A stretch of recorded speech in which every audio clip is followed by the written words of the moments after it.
So I love the internet, not only because it gives me a job as a front-end developer. I love it because it is a place where people can share ideas so openly. And there's some really generous people out there who spend a lot of time coming up with tools and then open sourcing them to benefit the community. And these tools make our lives easier and save us a lot of time. And in the past couple of years, there have been some design frameworks popping up in the open source community, such as Twitter Bootstrap and Foundation.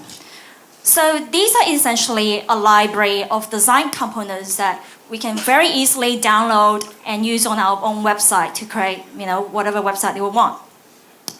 And these frameworks are really convenient to use, and they're especially great if you're trying to save a lot of time, like in a hackathon, if you just want to quickly put together a site, or if you just want to quickly put together a tool for internal use. They're also really easy to use. You basically just need to go into the documentation site, copy and paste some code onto your HTML page, and you have a functional website in no time. So you don't even really need coding experience to do all that. So what this reminds me of is the cookie cutter development in the building industry, where the builder just needs to learn to build something once and they can repeat it again and again. While this is really great and it saves a lot of time and effort, we can end up creating things that look very similar, like these websites here. So they pretty much look the same, but just with a different layer of colors on top of them. And when we're just using these frameworks, a lot of the times we forget to look at the components and see whether these components are using the most semantic HTML element possible, like HTML5 elements such as section and article, or even the ones that have been around for a long time, like field set and legends. These are elements that have been very underused.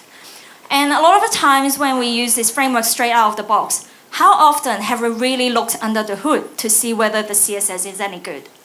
So I ran a little bit of a CSS analysis, and I found that Twitter Bootstrap has 63 important in the CSS, and Foundation has 221. So if you tell any front-end developer that's how many important you have in your CSS, you would probably get some funny looks. And I also found that in these frameworks, they tend to have really long selectors like these ones here. So these are about 6 to 7 selectors deep.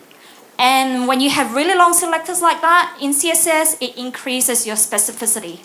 So the higher your specificity, it can become more and more difficult if you want to override any of the default styles. So if you ever want to apply your own style, you might just have to keep piling on those important, or keep chaining more selectors in your CSS just to increase your specificity. And it can become a bit of a pain.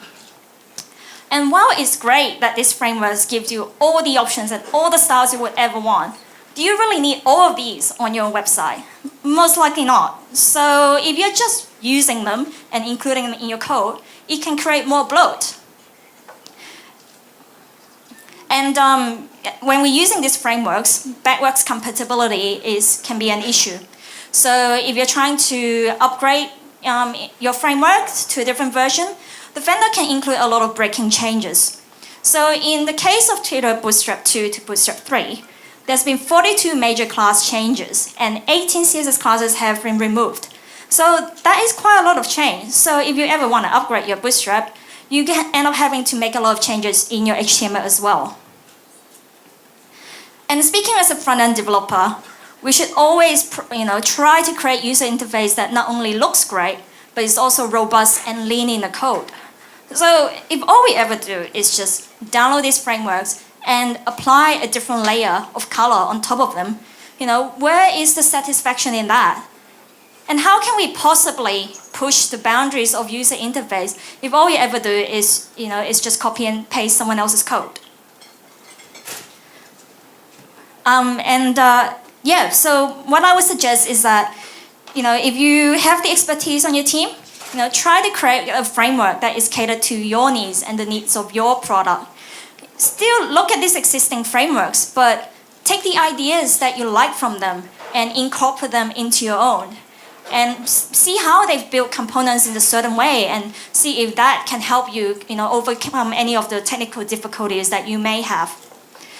And just remember that one size does not fit all. And the same applies to these frameworks. And just because they work great for a particular type of project and they can save you a lot of time, doesn't mean that they should always be the default choice of tool for your project as well. Thank you. Thank you, Fiona Chan.